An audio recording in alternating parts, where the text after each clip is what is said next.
2022 সালের নভেম্বর পৃথিবীর সবচেয়ে রহস্যময় দেশ উত্তর কোরিয়ার সর্বোচ্চ নেতা হঠাৎ সম্পূর্ণ অচেনা এক মেয়ের হাত ধরে হাঁটছিলেন। পিয়ংইয়ং এর সামরিক ঘাঁটিতে বিশাল এক মিসাইলের সামনে কিম জং উনের পাশে সাদা পাফি কোট পরা কিশোরী মেয়েটি কে? কেউ তার নাম জানত না। গণমাধ্যমে শুধু কিমের কথাই বলা হয়। পাশের দেশ দক্ষিণ কোরিয়ায় ব্যাপক আলোচনা শুরু হয়। সে দেশের গোয়েন্দারা জানায় সম্ভবত তার নাম জু। তার পুরো নাম কিম জু এ। যে শিশুটিকে একসময় কোলে নিয়েছিলেন এনবিএ তারকা ডেনিস রডম্যান। কিন্তু সেই মেয়ে সামরিক ঘাঁটিতে মিসাইলের সামনে গেল কি করে? কয়েক মাস পরেই উত্তর কোরিয়ার রাষ্ট্রীয় টেলিভিশনে দেখা যায় মঞ্চে বসে কুচকাওয়াজ দেখছেন কিম। তার পাশে বসা সেই মেয়েটি কিমের গালে হাত বুলিয়ে দিচ্ছে। কিম তখন হাসছেন, কিন্তু এই হাসির আড়ালে লুকিয়ে আছে এক বিশাল ভবিষ্যৎ পরিকল্পনা। 2023 সালের বসন্ত, মিসাইল পরীক্ষার অগ্নিগোলার আলোয় জলজল করছে জুয়ের মুখ। তার পাশে বাবা, যেন বোঝানোর চেষ্টা করছে এই শক্তি, এই আগুন একদিন বংশানুক্রমেই বহমান থাকবে।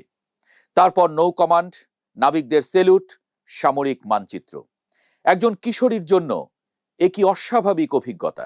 2023-এর শেষ রাত, স্টেডিয়ামে জমজমাট আয়োজন। হাজার হাজার সৈন্যের সামনে এক কন্যা তার বাবার গালে চুমু এঁকে দিল। একদিকে নেতার প্রতি আনুগত্য, অন্যদিকে এক কন্যার স্নেহ। দক্ষিণ কোরিয়ার গোয়েন্দারা বলছেন কিমের সাথে জুয়ের সম্পর্ক এখন কেবল আর স্নেহের প্রদর্শন নয়, এটি এখন জুয়ের ভবিষ্যৎ দায়িত্ব গ্রহণের প্রশিক্ষণে পরিণত হয়েছে।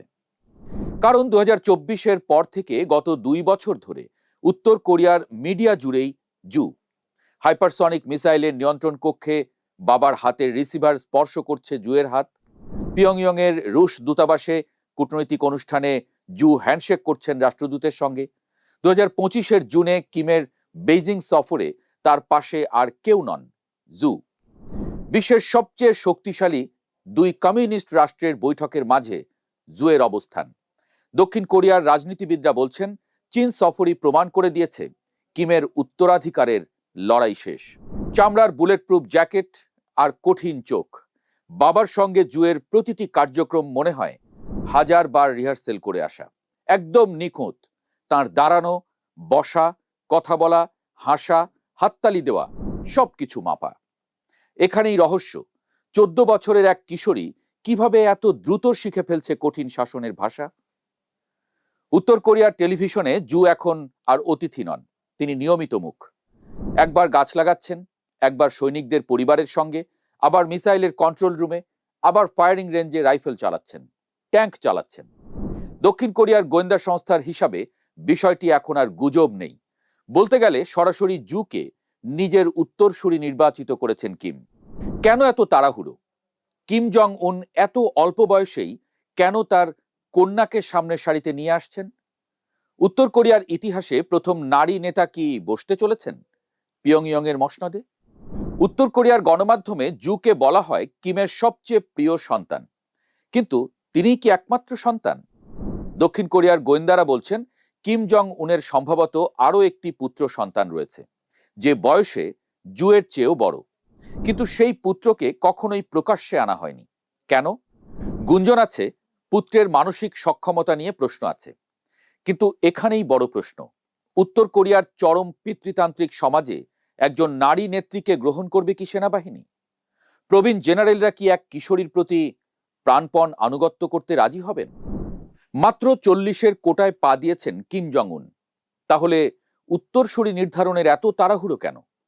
2020 সালের মাঝামাঝি থেকেই কিমের স্বাস্থ্য নিয়ে জল্পনা ছিল। অতিরিক্ত মদ্যপান, ধূমপান এবং স্থূলতার কারণে উচ্চ রক্তচাপ ও ডায়াবেটিসের মতো জটিলতায় ভুগছেন তিনি। প্রশ্ন হলো, কিম জং উন কি নিজের মৃত্যুর সম্ভাবনা দেখতে পাচ্ছেন? 2011 সালে তার বাবা কিম জং ইল হৃদরোগে আক্রান্ত হয়ে মারা যান। সেজন্যই এত সতর্কতামূলক ব্যবস্থা। মনে রাখা দরকার, কিম জং উন নিজেও কিন্তু 2010 সালে মাত্র 26 বছর বয়সে আনুষ্ঠানিক উত্তরসূরি হিসেবে নির্বাচিত হন। আর তার বাবা কিম জং ইলকেও 1980 সালে যখন উত্তরসূরি করা হয়েছিল তখন তার বয়স ছিল মাত্র 39। কিন্তু জু এ এখনো কিশোরী। উত্তর কোরিয়ার ইতিহাসে এত কম বয়সে কাউকে উত্তরসূরি ঘোষণার নজির নেই।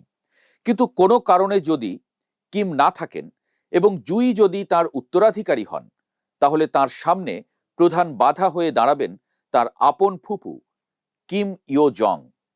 কিম জং উনের বোন, দল ও সেনাবাহিনীতে যার ব্যাপক প্রভাব আছে।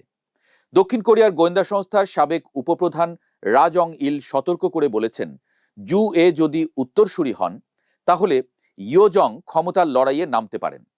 উত্তর কোরিয়ার ইতিহাসে রক্তাক্ত ক্ষমতার লড়াইয়ের নজির আছে, কিন্তু কিম জং উন নিজেই তার চাচা জাং সং তেককে মৃত্যুদণ্ড দিয়েছেন। তাই জু এর পথ মসৃণ নয়। কিন্তু ইয়ো জং কি নিজেই শাসক হতে পারবেন? উত্তর কোরিয়ার বংশগতির নিয়ম অনুযায়ী সরাসরি বংশধরেরাই অগ্রাধিকার পায়, ভাই বোন নয়। তাই জু এর অবস্থান এখনো শক্তিশালী।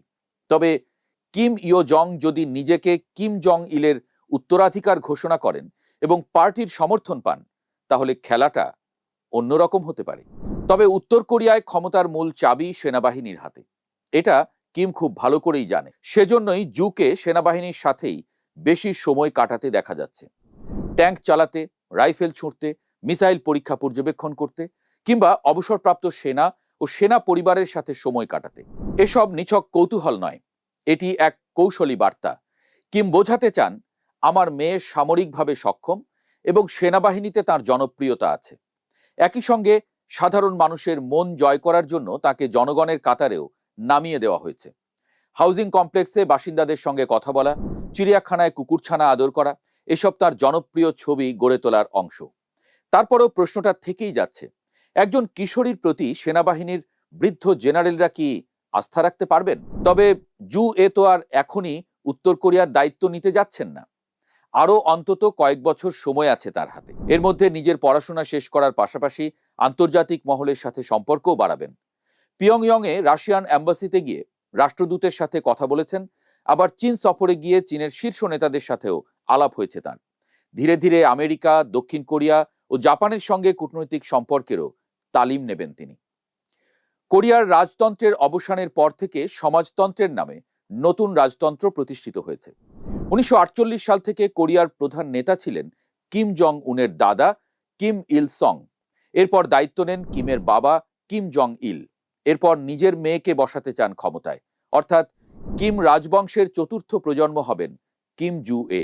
তবে উত্তর কোরিয়ার আয়রন থ্রোনের ভার তিনি কতটা সামলাতে পারবেন, সেজন্য অপেক্ষা করতে হবে আরও কয়েক বছর।